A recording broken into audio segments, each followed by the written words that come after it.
আমার মনে হয় যে আমাকে এটা হচ্ছে যে আয়নাঘরের চেয়েও একটা বড় ধরনের একটা জায়গায় রাখা হয়েছে, কারণ আমি 500 কিলোমিটার দূরে থাকি, আমি একজন আনম্যারিড মেয়ে। আমার অধিকার হচ্ছে বদলি পাওয়াটা, এটা আমার ডিমান্ড না। একজন রিক্সা চালক সে ন্যূনতম 40 থেকে 50,000 টাকায় ইনকাম করে, আর্ন করে। অনার্স মাস্টার্স কমপ্লিট করার পরেও আমার বেতন 12,500 টাকা। আমার বাড়ি হচ্ছে নাটোর, আর আমার পোস্টিং মানে কর্মস্থল হচ্ছে চাঁদপুর। সেখান থেকে আমার পরিবারের সাথে 6 মাসও দেখা হয় না। আমাদের যে বেতন 12,500 টাকা স্কেলের বেতন, এই টাকা দিয়ে আমরা কখনোই সংসারই চলে না।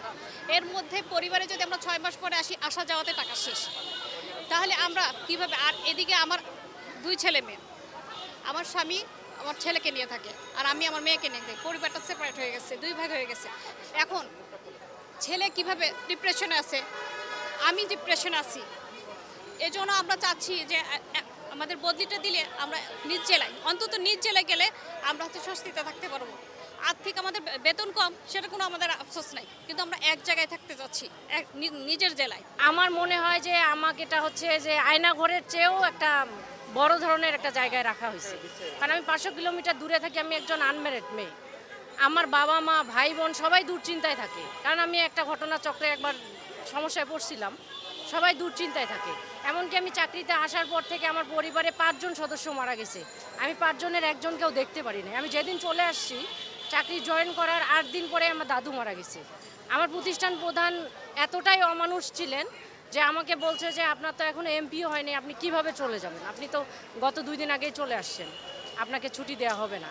আমার এখানে হচ্ছে আমার তৃতীয় গণবিজ্ঞপ্তি এনটিএস এ নিয়োগপ্রাপ্ত হয়ে আমার আম্মু চাকরি হয় বরিশাল বরিশাল জেলায়। এখন আজকে আমার এখানে আসার, আমি একজন স্টুডেন্ট, এখানে শিক্ষকরা আসছে। এখানে আমার আসার কারণটা হচ্ছে আমার বাবা মা যেমন আমার কাছে গুরুত্বপূর্ণ, তেমন আমার শিক্ষক আমার কাছে গুরুত্বপূর্ণ। আমার বাবা মা এখানে আসছে, আমি আসছি কারণ আমার বাবা মা দুজনকার সঙ্গে থাকতে চাই। আমার অধিকার হচ্ছে বদলি পাওয়াটা, এটা আমার ডিমান্ড না, এটা আমার অধিকার। আজকে আমরা এখানে একত্রিত হয়েছি শিক্ষকরা রাস্তায়, রাজপথে।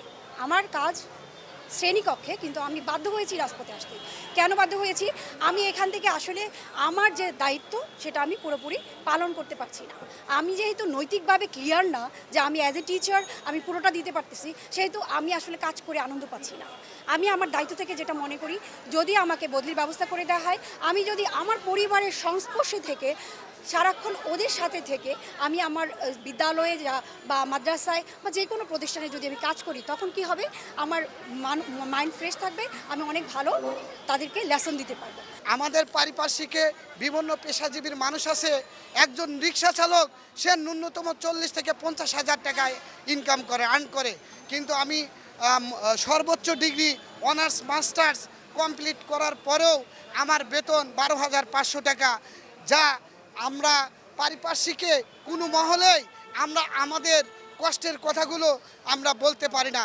আমাদের যে হচ্ছে আপনার এমপিও নীতিমালা 2021-এর 12.2 নম্বর অনুচ্ছেদে স্পষ্ট লেখা আছে যে এনটিআরসি কর্তৃক সুপারিশপ্রাপ্ত শিক্ষকদের জনস্বার্থে বদলির পরিপত্র জারি করা যেতে পারে। আমরা এরই ধারাবাহিক প্রেক্ষিতে আমরা আজকে এখানে উপস্থিত হয়েছি এবং আমাদের এই বদলি দাবিটা জানাচ্ছি, যা আমাদের যৌক্তিক এবং যুক্তিসঙ্গত।